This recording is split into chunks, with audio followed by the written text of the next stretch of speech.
या कुक्षि बिभरे कृत्वा स्वयं रक्षति सर्वतः नमामि जननीं देवीं परां प्रकृतिरूपिणीं. మాతృదేవో భవ, పితృదేవో భవ. నేను మీ డాక్టర్ శ్రీధర్. నా నెంబర్ 9295909819. ఇప్పుడు మనము పరాభవ నామ సంవత్సరంలో గోచార ఫలితాలు ద్వాదశ రాశుల వారికి ఏ విధంగా ఉంటాయి అనేటటువంటి విషయాన్ని మనం తెలుసుకునేటటువంటి ప్రయత్నం చేద్దాము. ఇది పూర్తి సశాస్త్రీయంగా, ఇందులో నా కల్పనలు కానీ నా భావాలు కానీ ఏమీ చూపించడం జరగదు. కేవలము సశాస్త్రీయంగా మాత్రమే చెప్పడం జరుగుతుంది. పరాభవ నామ సంవత్సరంలో కుంభరాశి వారికి గోచార ఫలితాలు ఏ విధంగా ఉన్నాయో తెలుసుకునే ప్రయత్నం చేద్దాము. ముందుగా కుంభరాశి వారికి, కుంభరాశి పరిధిలోనికి ఏ నక్షత్రాల వారు, ఏ పాదాల వారు వస్తారు అనేది ముందుగా తెలుసుకునే ప్రయత్నం చేద్దాము. ముందుగా ధనిష్ట 3-4 పాదాలు, శతభిషం 1-2-3-4 పాదాలు, పూర్వభాద్ర 1-2-3 పాదాల వారు ఈ కుంభరాశి పరిధిలోనికి వస్తారు. కాబట్టి వీరికి ముందుగా ఆదాయ వ్యయాలు ఏ విధంగా ఉన్నాయో తెలుసుకునే ప్రయత్నం చేద్దాం. వీరికి ఆదాయ వ్యయాలు చూసుకున్నట్టయితే ఆదాయం 2 కనిపిస్తోంది, వ్యయం 8 కనిపిస్తోంది. ఇక రాజపూజ్యం 4, అవమానం 2, వీటిని మనకు సూచిస్తూ ఉన్నాయి. ఈ రాశి వారికి గురుడు 31వ తారీఖు 5వ నెల 2026 వరకు మిథున రాశి యందు, అంటే 5వ స్థానంలో సంచారం చేస్తూ ఉన్నారు. ఇది యోగదాయకంగానే ఉంటుంది. తదుపరి 31వ తారీఖు 10వ నెల 2026 వరకు ఆయన 6వ స్థానంలో, అంటే గురుబలం లేనట్టే లెక్క. తదుపరి ఆయన 7వ రాశి అయినటువంటి సింహంలో ప్రవేశించి 2 నెలల పాటు ఉంటారు. అందులో మళ్ళీ వక్రగతి కూడా ఉంది. అంచేత గురువు 3 రాశుల్లో సంచారం చేస్తూ ఉన్నారు. అందులో ఒక మిశ్రమ ఫలితం అయితే 7లో ఉంటుంది, కానీ 5లో ఉన్నప్పుడు, అంటే మిథునంలో ఉన్నప్పుడు మాత్రం మంచి ఫలితాలు ఇచ్చేటువంటి అవకాశం గోచరిస్తుంది. ఇకపోతే కేతు గ్రహ సంచారం కనుక మనం తీసుకున్నట్టయితే కుంభరాశి వారికి 7వ స్థానంలో కొంతకాలం ఉండి తదుపరి 6వ స్థానంలో ప్రవేశిస్తూ ఉన్నారు. ఈ 6వ స్థానంలో ప్రవేశించినటువంటి కాలం అంటే డిసెంబర్ 6, 2026 నుండి సంవత్సరాంతం వరకు 6లో సంచారం చేస్తున్నారు. 6లో సంచారం చేసినప్పుడు గోచార రీత్యా కేతు యోగదాయకమే, కాబట్టి మంచి ఫలితాలు ఇచ్చే అవకాశం ఈ విధంగా. ఇకపోతే రాహుగ్రహ సంచారం కనుక మనం తీసుకున్నట్టయితే కుంభరాశికి జన్మంలోనే రాహుగ్రహ సంచారం జరుగుతోంది. అది ఎప్పటి వరకు అంటే డిసెంబర్ 5 వరకు 2026 వరకు జరుగుతుంది. అక్కడ నుంచి ఆయన సంక్రమణం చెంది వ్యయ స్థానంలోకి వెళ్తున్నారు. అంటే ఈయన జన్మంలో ఉన్న, వ్యయ స్థానంలో ఉన్న గోచార రీత్యా రాహువు శుభ ఫలితములను ఇవ్వజాలరు కుంభరాశి వారికి.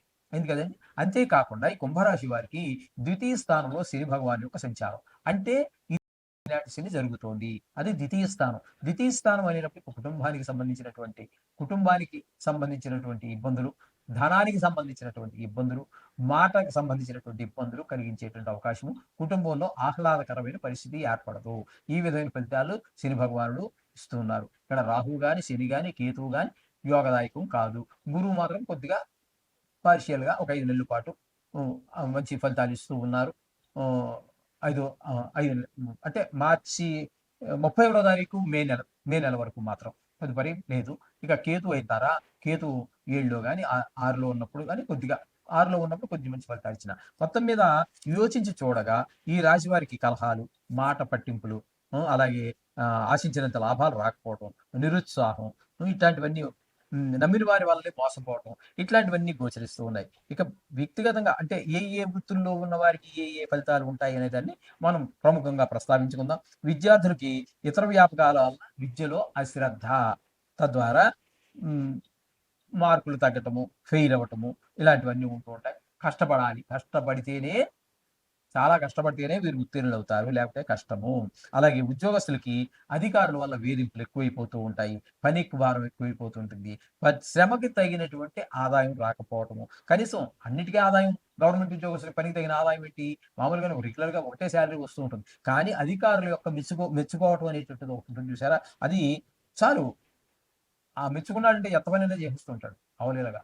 కానీ అతని దగ్గర నుంచి చేదనపులు కావాలని ఇబ్బంది పెట్టడం ఉన్నట్టయితే పాపం ఎవరైనా కొంచెం చికాకు పడేటువంటి వ్యవహారమే. మొత్తం మీద ఉద్యోగస్తులకు కొద్దిగా ఇబ్బందులు ఉన్నాయి ఈ విధంగా. కాకుండా ఇక వ్యవసాయదారులకి పెట్టుబడులు ఎక్కువైపోతాయి, ఆశించినంత దిగుబడి అయితే రాదు. ధనాదాయం కూడా తగ్గిపోతోంది ఇక్కడ. ఇక్కడ వ్యాపారస్తులకైతే అమ్మకాలైతే తక్కువగా ఉంటాయి.